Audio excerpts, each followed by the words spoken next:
A very good evening to you. You are watching Biz1st in Focus here on TV1. Various revelations coming out at the Presidential Commission to inquire the bond issue. We see that a senior minister is also due to arrive at the Bond Commission to provide a statement tomorrow. What is happening with regard to the bond scam, the bond gate as we call it here? We are going to discuss all this and more with a senior lawyer, Mr. Biz1st, who is no stranger to TV1 and Newsfirst. Good evening to you, sir. Good evening, Chiranga. At the outset, let me ask you a question with regard to the commission itself. The tenure of the commission has been extended once again by the President. There are a lot of information coming out at the Commission of Inquiry with regard to what happened, how it happened, and who is involved in the bond scam or the bond gate as we call it here on Newsfirst. What is your take on the procedures of the Bond Commission? I think the commission is a very good idea, because if it was a regular court, from one day sitting to another would have taken 3 months.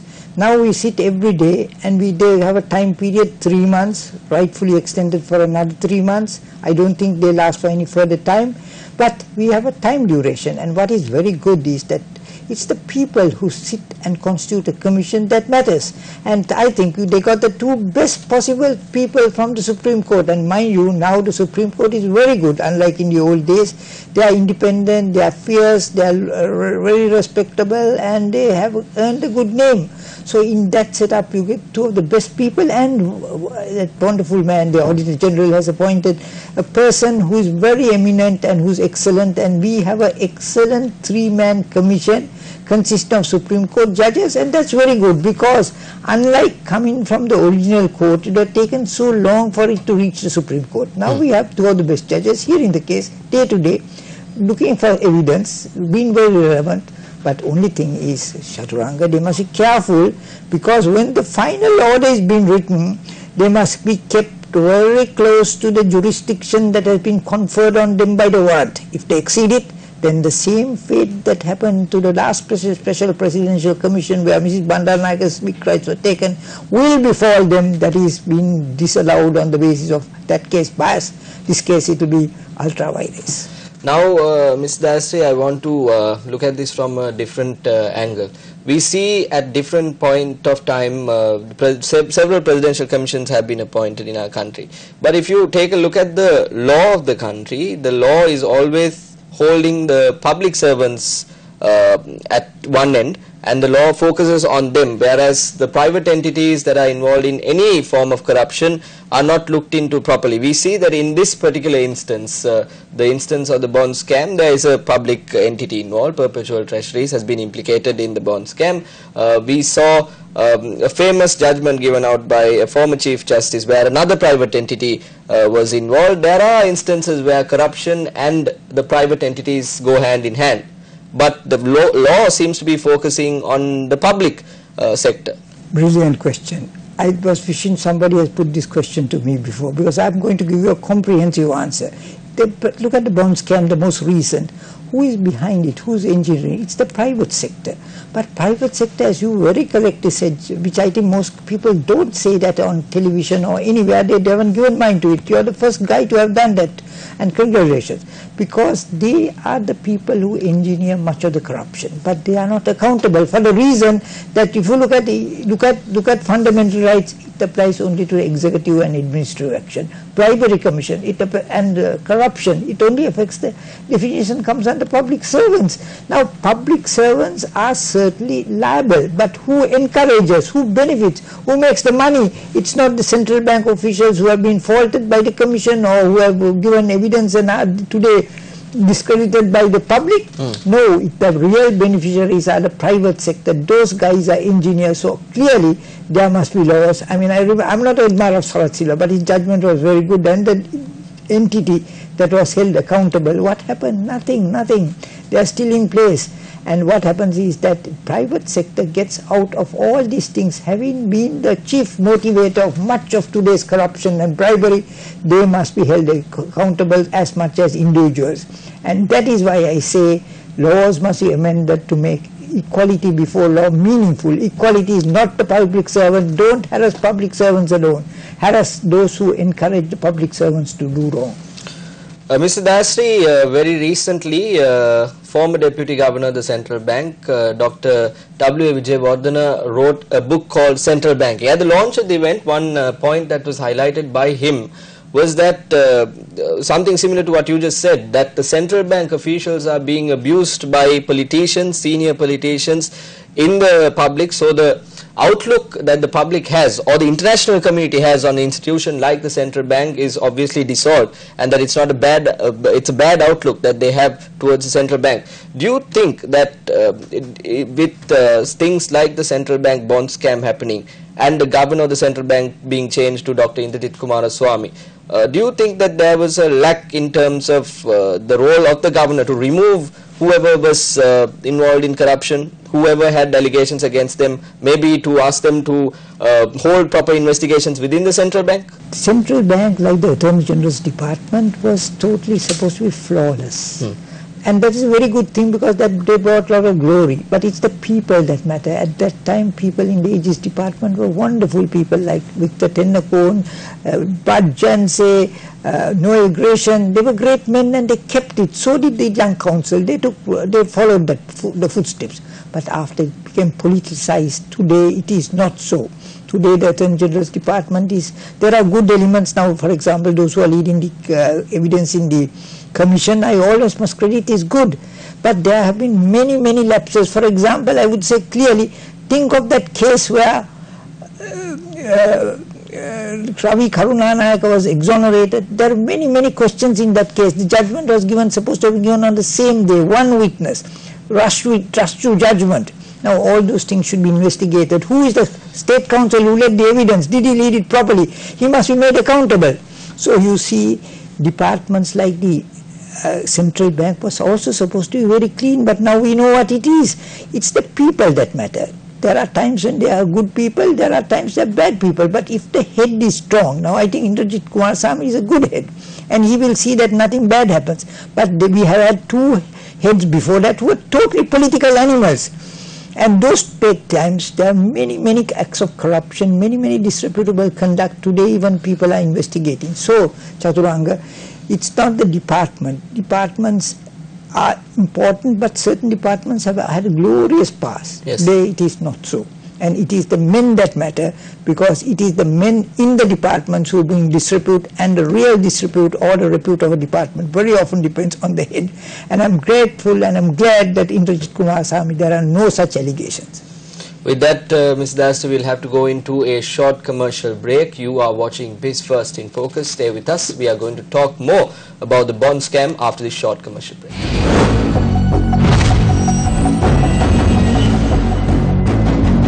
Well, good evening to you. You're watching Biz First in Focus. Welcome back. We are in discussion with Mr. Gomin Dasri, who is, of course, a senior lawyer, a veteran in his field. We are talking about the bond scam and the situations that transpired around it at the Bond Commission. Now, we know that a senior minister is supposed to provide a statement at the Commission tomorrow. Mr. Ravi Karunanayaka will be arriving to provide a statement. Mr. Dasri, I want to ask you a question about this as well. Minister Karunanayaka was called in about a week ago to arrive at the commission, but he extended, he wanted more time. He first said that he was attending a Security Council meeting. Now he's supposed to arrive at the commission tomorrow. The fact that he has taken 1 week to arrive here, is this a bad precedent, or is this in any way negative on him as a minister of the country? Well, if I were he, I would have liked to have, if I had a reasonable and a very acceptable explanation, I would like to make it right at the beginning, because there's nothing for me to hide.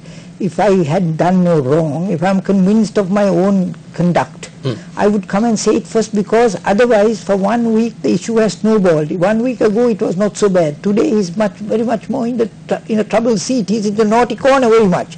So that what I would say is, you go there first, say your piece, because so far we have heard on one side. In fairness to Mr. Karunanayaka, we must hear his side of the story.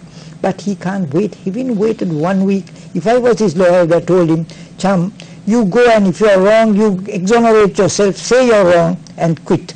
Then you will be held to be an honorable man. But if you stick there, try to evasive action, delay, dilatory tactics, then the ball will be more, people will be more harsh on you. So what has happened is over the week, I think the public has lost confidence in him. Of course, Ms. Dasri, he is a minister of the government. He has other matters to attend to as well. Well, if it's Security Council, his presence doesn't mean that the security of the country is any more endangered. He could have gone and made his statement. If it's the Parliament or the Cabinet, surely he knows number of times he was not there when Cabinet meetings were held when he was abroad. I mean, Parliament sits in the morning, the Commission sits in the, Parliament sits in the afternoon, Commission sits in the morning. So he could have gone, because he could have gone and made an explanation and come. But now his weight, I don't think, if I were he, I would rather get it off my stage and get down to business. And show, I mean, still I think we must wait for him. He must give his evidence. Then there's a duty, I think, on part of the head of the UNP, Ranil Wickremesinghe, to evaluate the material. Don't wait for the Commission, because Commission cannot make rulings on this. Now I'll come to that later about the jurisdiction question. Yes. But right now, I think Ranil Wickremesinghe has a duty. He should keep an open mind. He has heard all the evidence against Ravi. Now we must hear what Ravi has to say. He may have very good explanations still. I hope so, because otherwise he'll discredit this country. Let us hear him, and after that, if he is not satisfied, then he must take action. He must, for example, if he must ask him for an explanation, issue a charge sheet, or else he must at least start an investigation. If an investigation starts, it's absolutely essential that Ravi Karunanayake resigns in his own good faith, or he should be removed. Now, resigns from what, Ms. Dasri, from his ministerial portfolio or his parliamentary seat? Of course, not from his parliamentary post, because that's people's choice. Yes. But as far as the ministerial post is concerned, he must abandon it, because otherwise he'll say he has exerted his pressure on the people who are present in the material. Furthermore, if he doesn't, I think that's the time the president will step in. I mean, a lot of things the president has done. He has appointed 3 of the most brilliant people to the commission. He has given a free commission. I don't mind Rajapaksa would have done that. I mean, he had the High Commissioner for India. England was assaulted, London was assaulted, and it was there any inquiry. Have you heard of inquiries during his time, except the inquiry into war crimes? So that I think all credit to Sirisena has, and I think Sirisena will get more credit if Ranil goes to sleep again and just watches, after having appointed a committee that was not eminent compared to this wonderful fact-finding commission. What you mentioned is very interesting, because we saw, you mentioned that the 2 previous governors of the central bank, Mr. Ajit Niwad Kabral's time, the Greek bond happened, and there has been no investigation under President Mahinda Rajapaksa during that tenure. But we see that the Presidential Commission has been appointed by President Maithripala Sirisena. Even after 1.5 years, we see progress, and we are talking about it right now, because there is something that is happening. Now, if they had appointed this same gentleman by Mr. Ranil Wickremesinghe, that this would have been ended, and more than that, for the first time we have an insider, Dr. Kumarasamy from the central bank, taking office. Yes. Mr. Dasri, I want to go a bit further. Now, the involvement of a senior minister when it comes to the Presidential Commission and the bond scam, you say that he has to resign from his ministerial portfolio. That is agreed. There is no point. For the smooth running of the investigation, it is ample that he resigns from his portfolio as a minister. But we see that there is there is his family also involved in this situation of the bond scam. We are hearing statements provided by various individuals, even the financial officer of a company that the minister's wife is a director of and the daughter is a director of. This seems to go beyond the minister. Where does the Bond Commission draw the line and say, this is our scope, this is what we have been warranted for, and they are not going to proceed more than this? And where does the Commission have to stop with their recommendations that they will provide to the President? Very tough question here. Great. Now, gentlemen, what I say is this. It's very easy for the Commission. The law provides a family has to make declarations even under the Companies Act. If the wife, dependent children have to make declarations. So here again, Ravi Karunanayake can't be exonerated whatsoever for what his wife did, what his daughter did, because they are part and parcel of him. So there is no difficulty in drawing the line, because the immediate family is known to law. That has been recognized under the Companies Act. So that is one. And also Banking Act recognizes most acts dealing with financial matters has a family and an extended family under which They are categorized. Right. But as far as the commission is concerned, I think commission has to be very careful because people are trying to drag the commission. Even the Attorney General's department is trying to drag the commission away from the warrant.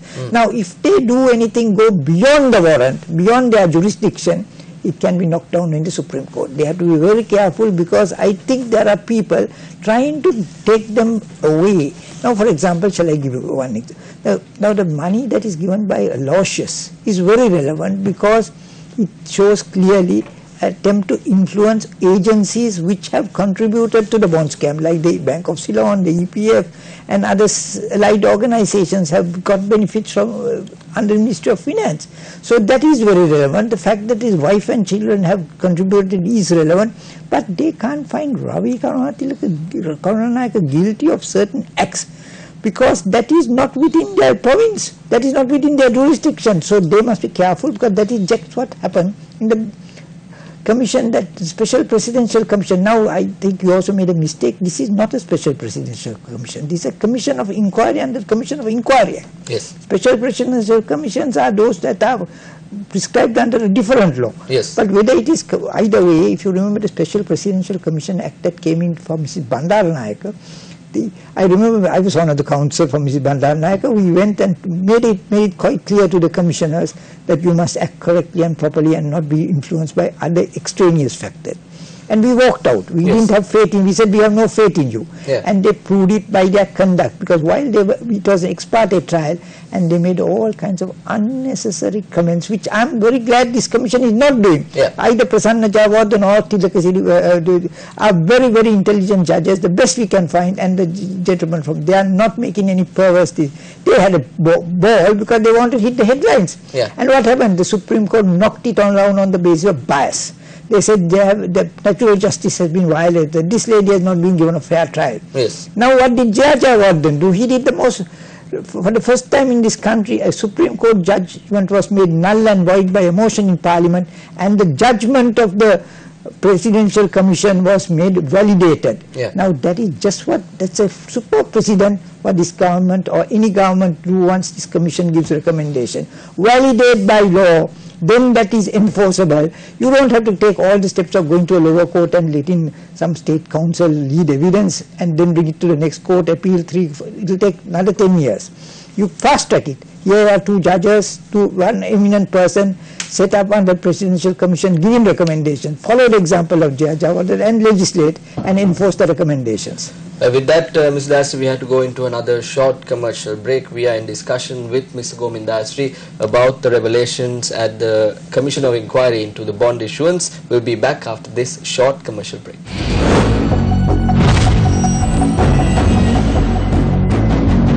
Welcome back. You're watching Biz1st in Focus. We have been in discussion with Mr. Gomin Dayasri about the inquiry with regard to the bond scam that has been happening. Mr. Dayasri, now we discussed about the purview of the Commission of Inquiry. You mentioned the ruling of President Jayawardene back in the day to take the information provided at the Commission of Inquiry and make it legislation at the Parliament level. We are now seeing that the Commission of Inquiry, the statements provided at the Commission of Inquiry are made under oath in front of 2 Supreme Court judges. So definitely someone can file a case and take these information, these statements, this evidence to the Supreme Court once again as well. Am I correct? Yes, you can take what is called a writ of certiorari and bring it up in the Supreme Court, present it, file it in the Court of Appeal and then refer it to the Supreme Court because there could be questions of constitutional law involved in it. So I think we can fast track it that way. But also, very importantly, have you read Lika's book called Tinker Tailor Soldier Spy? Yes. Right. Now here this is something similar because you get 4 characters. I would call the lawyer, banker, broker, banker, lawyer, politico. And these are very important because there's a very important character, the lawyer. The lawyer's role is very important because there is, I don't know the date on which this was signed, but there is a legislation that makes it necessary for a lawyer to report if there are any suspicious transactions. Now here is a huge sum of money being given by a minister, paid by cash or otherwise, I don't know, certainly no check is being referred to. If that is so, if there's any element of suspicion, Ravi Karunanayake himself has probably not having read sign the regulations that require a lawyer to make a declaration. So that declaration is going to be very material if it is after relevant date. I don't know when that was done. Right. I'm not sure of the transaction. But if it is so, but even otherwise, I think you can rely on that and ask the lawyers, question the lawyer, what exactly was this transaction? Because there's a deed. You can't have a transaction relating to a lease of property, immovable property, without a deed. So there's a deed. There's cash. So said cash or check. We don't know what it is. I don't know. No, that's not so much in the public realm. Yeah. So we have material which we can be utilized. Then there's a bank. The central bank is liable. I mean, we have had one or two very severe strictures passed on officials.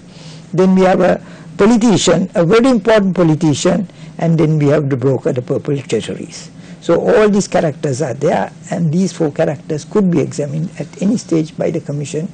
But the Commission must be mindful, very mindful. I'm asking, begin if they are here in this program, please keep to the jurisdiction, keep to the warrant, don't be over enthusiastic, don't stray outside it, because it can be challenged, and that won't be good for the judiciary, that won't be good for the nation, that won't be good for the incident. Mr. Dayasri, final question on the bond issue. Where do you think that this Presidential Commission will take this inquiry to? What is the final result, and what would you like to see coming out from this Commission of Inquiry? I have a fear. This Commission can make only recommendations. They can't say what I am saying about how it should be given effect to. That is not within their province. So I would say it is the role of the opposition. If there are strictures passed, the strictures are passed on very prominent politicians. The opposition can't be as negative as it has been. Opposition has been virtually the government, because all I've heard is they've been most stupid. They have said go to the FCID. Now FCID is the slow track. You put the thing out of gear. I mean, how many trials have come up before? All the people have been paraded before. Has anybody been brought to trial? So the opposition is playing the same game. Both opposition and government, or the former government and the former opposition, they are all playing to the same business interest, if you ask me. So I think we must get out of that. We meet new people, new events, new persons, new policies. And the thing is, Chaturanga, look at today's elections. We have 2 characters who fought elections in 2005. They were thinking of fighting again in 20, 15 years later. How many generations have gone from the time they entered Parliament? There are 242, there are 2 generations of 21-year-olders who have come to vote. They are not going to vote for these old Grand Dukes. They want young people. We see recently we sent out a right to information request to receive certain details pertaining to Mr. Mangalayapa, who was identified by himself as the managing director of the development agency for development, beg your pardon. But we sent a letter by the Ministry of International Trade that there is no such development agency in place. Instances like this, these are examples that are setting up to corruption itself. The people who are taking office where there is no such office in the first place. What do you have to say to events like this happening in our country? Well, I think this country thrives on corruption. Corruption is a second source of income for many people. And I think we got to stop corruption, but corruption is something like which can't eliminate altogether. I mean, you have the 10% men, that's all right, but I mean that is acceptable because levels. But it's not that in Sri Lanka. Everybody is corrupt. They want to pinch the investor. That must stop. There must be corruption, because corruption in a way also accelerates work. In some countries you give 10% or 8% or 5%, then the work gets done quickly. That is good. I mean, it doesn't matter the additional 5 because the contractor's budget, but that is not so in Sri Lanka. That must stop. And as far as Mangala is concerned, it is disgraceful for an official to say that he is holding an office which he is not entitled to, because it has not come into, it has not been, there is no legislation to back it. I don't know how he gets his salary. Probably he'll say now he gets it free. That is probably the only cover-up he could do. But the fact of the matter is, officials must know their limits and powers and prerogatives. When they exceed it, then courts must strike it down. Unfortunately, sir, we have an excellent set of Supreme Court judges. So next time when you have an excellent Chief Justice, the court will be absolutely first class. So when all these individuals, like this particular example that I just provided, there seems to be a level of arrogance when it comes to the corruption that they carry out. They seem to be very unafraid of carrying out actual corrupt activities. So there needs to be a certain amount of fear in the judiciary. Is that what you're saying? No, I say something a little more, if I may give you one moment to explain. That is, I think the last government had no inquiry and investigation. So people became very, very arrogant. Right. They felt that they had all the power to do anything and get away with it. Yes. This government is also going the same way as far as I can see. The bond scam doesn't reflect well on the Prime Minister. This doesn't reflect well on the present event, doesn't reflect on the former Finance Minister. So that being so, it is the politicians who blame, but you must blame the people more. They vote for the same politicians over and over again when there are young men, young women come forth, and people must look up to them, because if not, the country has no future, and we live waiting for a dim future. Thank you very much, Mr. Dayasri, for joining us here at the studio amidst your busy schedule, coming and talking to us on Biz1st in Focus. Mr. Dayasri says that we'll be heading into a dim future if the youth does not come forward and take up charge. We'll have to wait and see what happens in the country. We'll have to wait and see what happens at the Presidential Commission of Inquiry tomorrow. We will join you, however, next week with an interesting guest like Mr. Gomin Dayasri. Stay with us. This is Biz1st in Focus.